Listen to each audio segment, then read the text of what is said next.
Hey guys, YouTuber Henry here.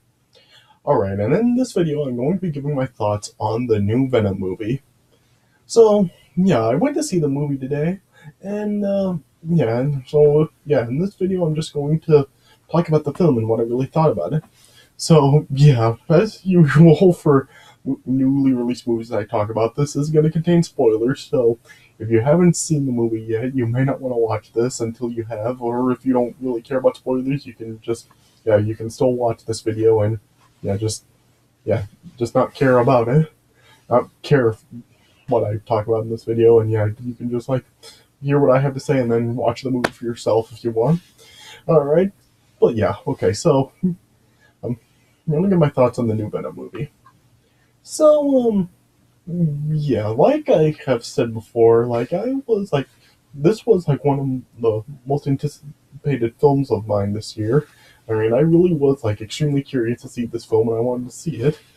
Yet, especially so we could get a much better film interpretation of Venom than what we got in Spider-Man 3, where Venom barely had any screen time in the movie. And yeah, of course, in Spider-Man 3, people complain not just that Venom got so little screen time, but people also complained about like how Venom, his appearance and how he acted and yeah, all that other stuff. How Venom really wasn't really a big the big monster that he was in the comics and the cartoons and stuff. So yeah, after that, people were just were really upset, and yeah, people just like myself, a lot of people really did just want to see a better interpretation of Venom, and hoping that was what they were going to get with this movie. And so, is that what we got with this movie? Um, as far as a better interpretation of Venom goes, I would say yes. I think I would definitely say this definitely was a much better interpretation of Venom. I mean, for one thing, Venom got a much more screen time, of course.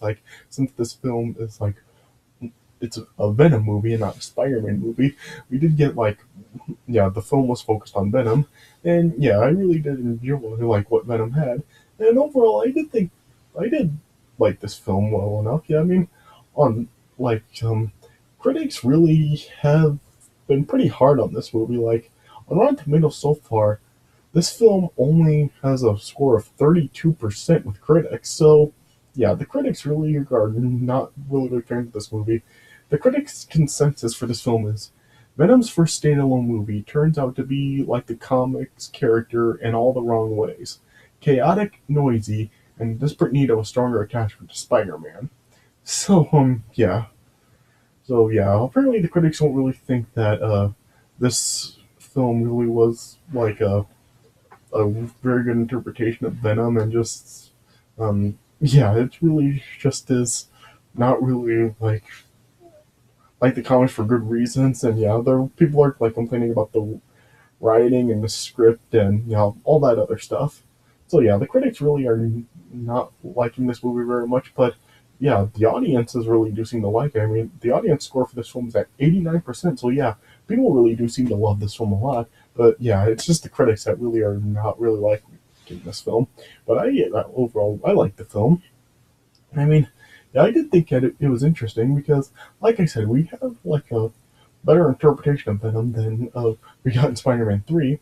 But also, in this film, this is also kind of a pretty different take on Venom than the classic story. The way his origin is in the comics and stuff. Yeah, this film really does the origins of Venom a little pretty differently. Of course, in the comics and in Spider-Man 3 and stuff, but Venom's origins come from when the symbiote first starts to bond with Peter, and it created the black Spider-Man suit with the alien symbiote, and then eventually Peter ended up getting rid of it. We saw in Spider-Man 3, he just totally just ripped it right off, and then it got to Eddie Brock, and yeah, then that led to Eddie Brock becoming Venom. So yeah, and in this film, the origin is done pretty differently, and yeah, it's just a pretty different take on Venom as far as his origins go, which I will talk about in this video. But yeah,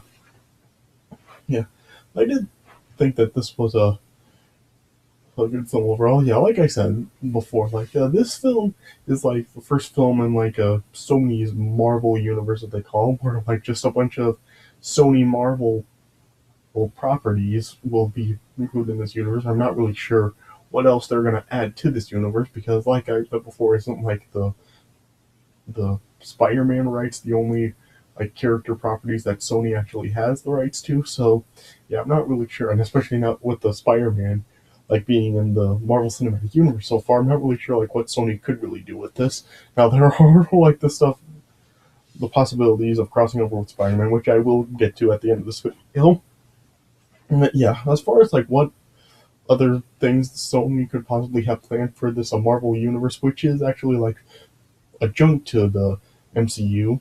I'm not really sure like what else Sony will actually do with this Sony Marvel universe.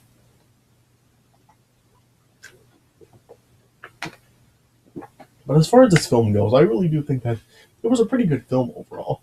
I mean, yeah. In this film, Eddie Brock, he's like not really like the young uh, adult that he was like in Spider-Man 3, where he was roughly around like Peter's age in his early 20s and stuff.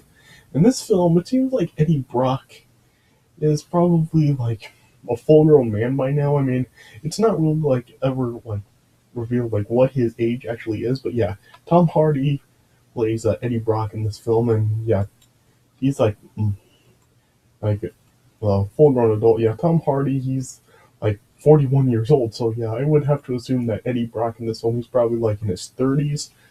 He's in this film, maybe. Yeah, I'm not really sure, but yeah, they make him out to be not really like another like a competing photographer for the Daily Bugle with Peter Parker, like he was in Spider-Man 3.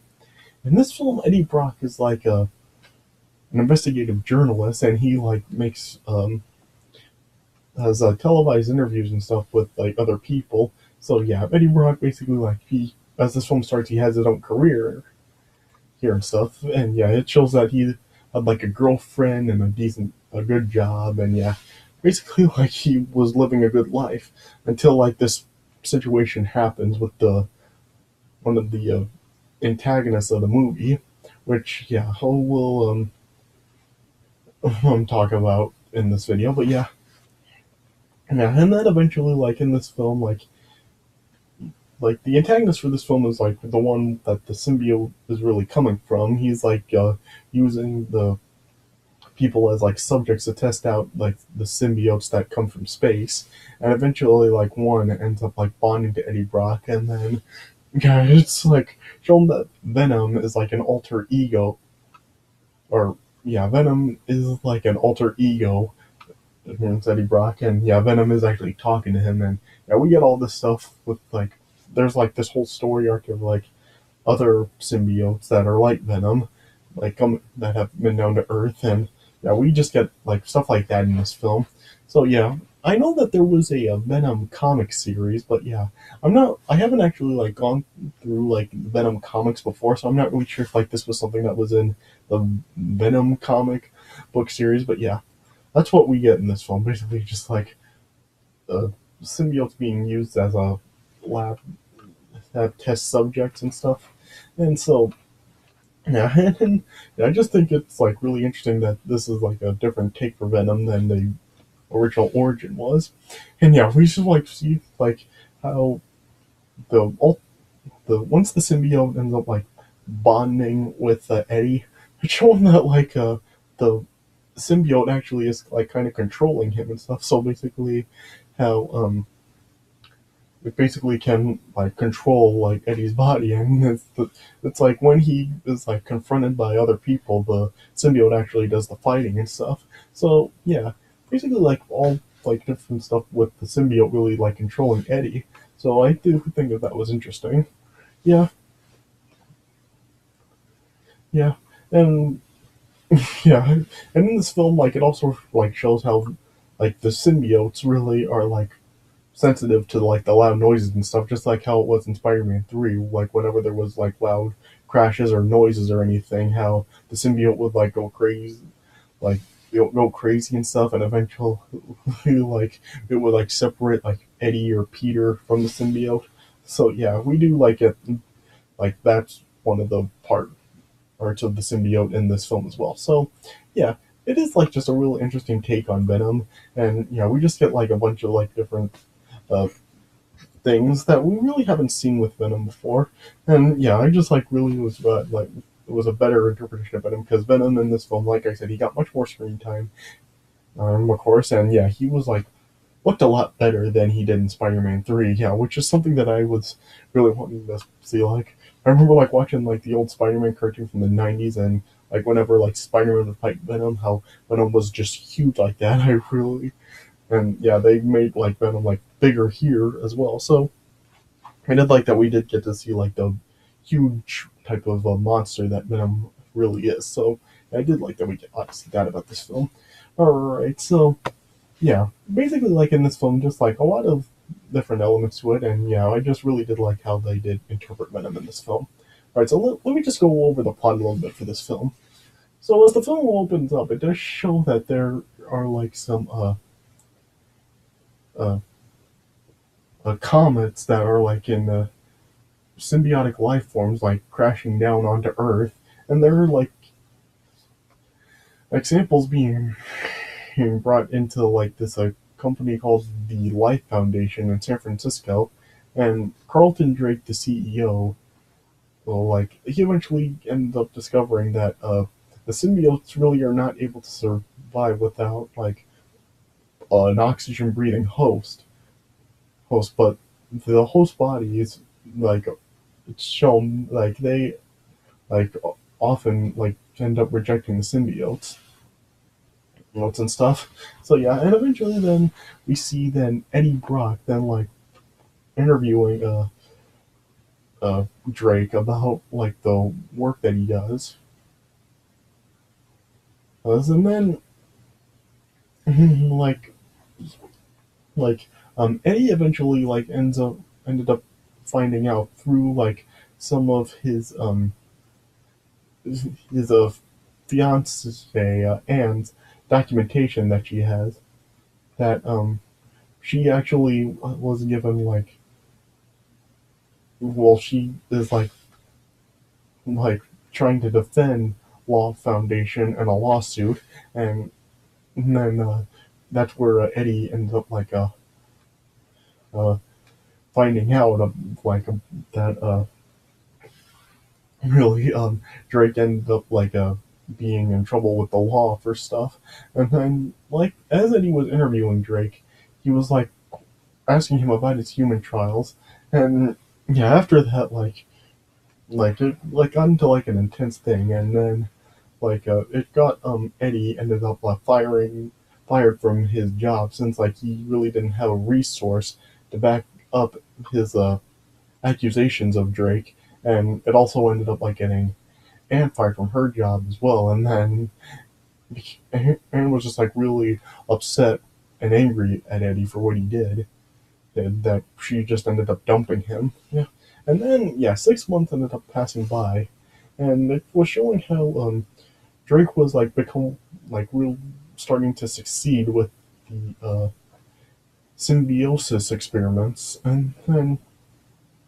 but eventually like one of Drake's scientists, Doris Skirth, then like met with Eddie, and like she was like trying to help get Eddie to help expose him because she didn't like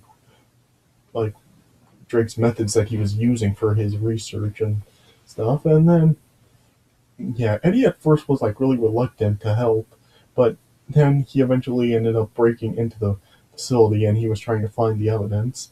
And it's on Drake. But then like and it showed that Drake just had a bunch of like human test subjects for his like symbiosis experiments.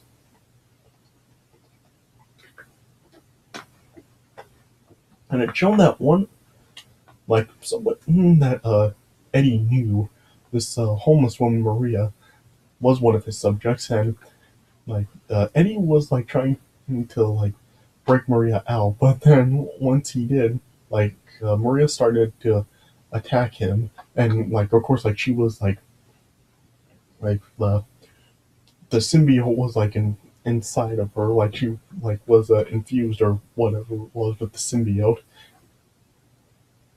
and stuff, and but yeah, as like she was attacking Eddie like yeah, she was like possessed with the symbiote, and then like the symbiote then just ended up like being transferred to Eddie's body, and then yeah, Eddie then like ended up getting caught by security. He was like being chased through, and then eventually Eddie ended up escaping. But then like it was showing that through the course of that day, like it was just showing that Eddie was just like having some really strange symptoms. Like he was just like always hungry, and just yeah, there was a bunch of like symptoms that were wrong with him and stuff. And eventually, like he went back to Anne, and it showed that Anne now had a new boyfriend, and Dr. Dan Lewis. And then yeah, once they like saw how Eddie was acting, then they just ended up like bringing Eddie into the hospital for testing, and like it showed that as Eddie was being like scanned and with for an MRI, like the noises that like the MRI machine was making, like it was like causing Eddie to just like go crazy. Of course, because of the symbiote didn't like the loud noises, so it just like made the symbiote go out of control, and Eddie along with it. Yeah, yeah, and then and uh, yeah, eventually once Drake like, was confronting Skirth about how this where the symbiote was now. He eventually got out of her that Eddie now had the symbiote, and he then Drake just ended up then executing her, and then yeah, then like just showed that the that Eddie was now the only known surviving specimen of the symbiote, and so then he then ended up like sending some of his mercenaries is to capture Eddie to retrieve the symbiote, but then and yeah, it then showed like as Eddie was like surrounded by some of his mercenaries, then like the symbiote then like was having a mind of its own. Like yeah, once Eddie was possessed by the symbiote, like I was saying earlier, could like talk, and yeah, it was like talking to him, but apparently only Eddie could actually hear the symbiote talking to him. And then once he was like cornered by the mercenaries, the symbiote then like helped Eddie fight the mercenaries off, and yeah, eventually then once Eddie then ended up escaping, then he ended up like transforming into the uh, into Venom, and then yeah, he ended up then just like fighting the mercenaries totally off, and then yeah, and then like it showed that the symbiote was just like explaining to Eddie that there was an invasion force that were searching for new worlds that the symbiote and the symbiotes actually can possess and devour the inhabitants. And then yeah, Venom agreed to actually spare Eddie Rock's life if he actually did help the symbiotes with their goal, and then Eddie and like over time he then like was starting to enjoy all the attributes that he had from the symbiote. Well, like he like couldn't like feel pain or anything. Like the mercenaries were like trying to like taser him, but yeah, Eddie had it had no effect on Eddie and stuff. And then yeah, over time like Eddie and just like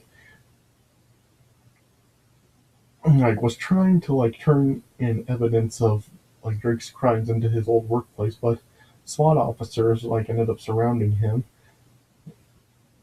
and then yeah, Eddie then like transformed into Venom again to escape. If you and then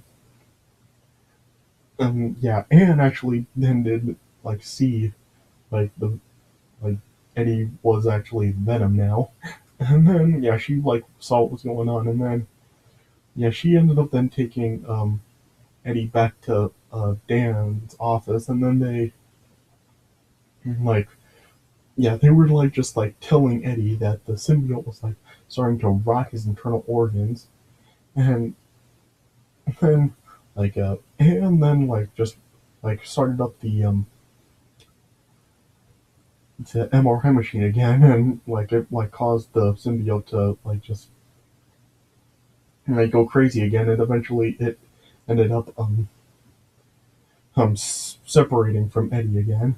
But then yeah, as Eddie then was then just like trying to leave, the symbiote then ended up like escaping through a vent, and then yeah, it ended up eventually like possessing a dog, and Eddie then ended up also like being captured by some more of Drake's mercenaries. Yeah, and as also like there was another one of the symbiotes, Riot, and like making its way to San Francisco, and then it was like throughout the film, it was like just going from body to body, and it eventually ended up like bonding with Drake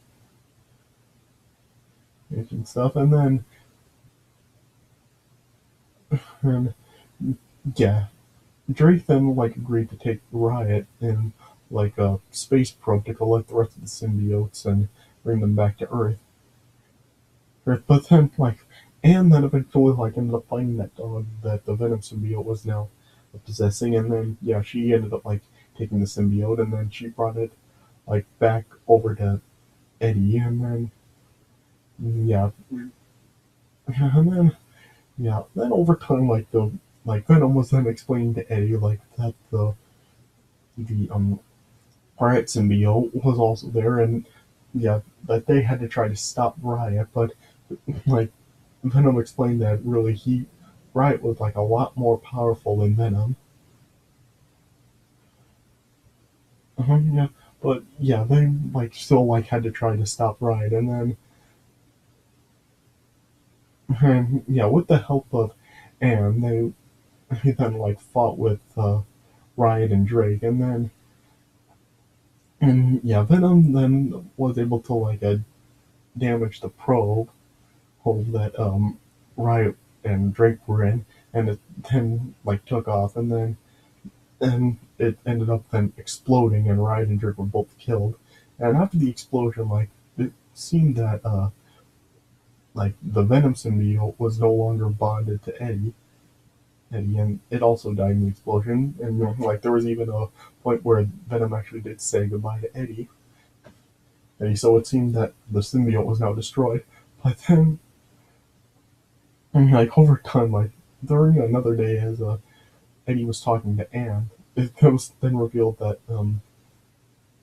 the that Venom was still bonded to Eddie, and then yeah, it then just like showed that now that the Venom was like staying with Eddie, and then they were just now out to protect the city, against any other criminals. So yeah, basically in this film, like Venom is looked at as a hero, and that's how he's depicted, just as a hero.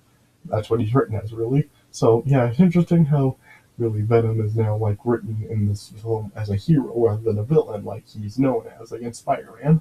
So yeah, then the film cut to credits, and then yeah, just like with Marvel, this film did have a mid-credit scene where Eddie like continued his journalism career, and then like he was brought into a prison, and it showed that he was interviewing like a serial killer, Cletus Cassidy, who yeah, if you know the comics, you know that Cletus Cassidy is Carnage. So yeah, and as Eddie was like interviewing Cletus, like right before this scene ended, it said Cletus told Eddie that once he got out, there would be carnage. So yeah, this film is now this is like setting up a future like confrontation between Venom and Carnage. So yeah, that that's gonna be awesome to see like Carnage and Venom. Like I told you before, I want to see like new villains and new Spider-Man villains in future films. And yeah, now they're setting up for Carnage to be like part of this also. So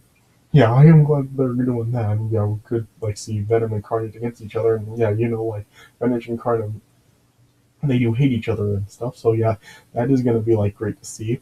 And so yeah, and so yeah, and so yeah, I did like think that this was a pretty interesting film. Like I did enjoy watching it.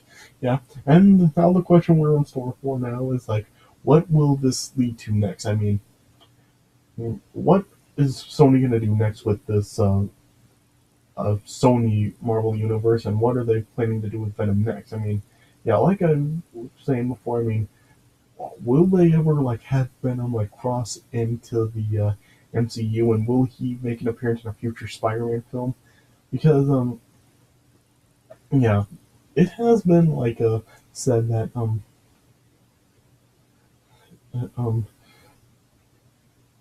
there is like really like a interest in like having this Venom like crossover with Spider-Man, and Sony really is interested in the idea as well. And yeah, like I said before, like Sony actually does like have this film actually pretty much like share the same universe with the MCU. So yeah, yeah. So yeah, it has like on Wikipedia it says that the studio confirmed that it planned to cross over Spider-Man and Venom by saying they are already in the same universe. So without giving too much away, we're looking forward to the two of them eventually facing off in the future.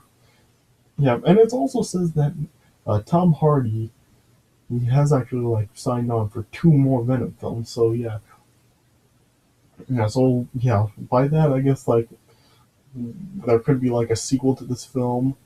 Well, there probably will be a sequel to this film to set up that whole Venom and Carnage stuff.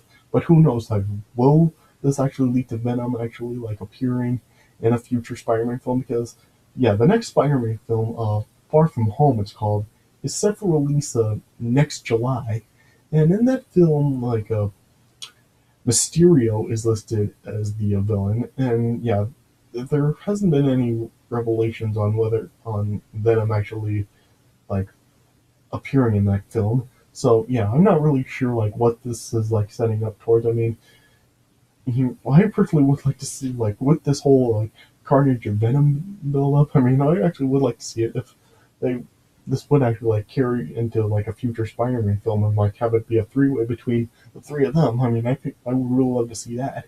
But yeah, I'm really not sure like what they're planning to do next, and yeah, if they are actually planning on having like a Venom cross over into the MCU in a future Spider-Man film. I mean, I mean, when will that take place? I mean, in the next Spider-Man film, will there like be a mid-credit scene like to set up like Venom as a villain in the film after that, or like will it actually be like for like quite a while before we actually do see any sort of crossover between like this Venom, crossing into the MCU with Spider-Man? Yeah, I mean, is it just a matter of time, or will we be waiting like quite the number of years before it actually does happen? Yeah, I guess we're just gonna have to wait to see. I mean, only time will tell if we will actually get this soon or not. So yeah, we'll just have to wait and see in the future.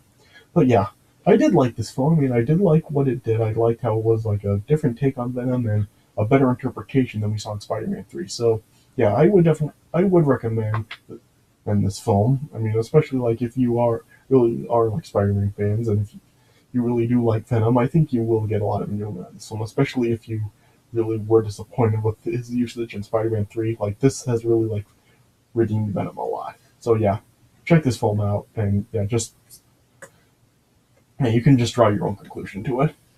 All right, so yeah, so I guess that's all I would have to say about it. So yeah, those are my thoughts on the Venom film. So yeah, I did like the film, and yeah, we'll see where it goes in the future. So I hope you guys did enjoy like what I had to say about this film, and yeah, you can let me know like what you think about it if you have seen it. Yeah, you can comment it on my channel and just let me know what you think about it.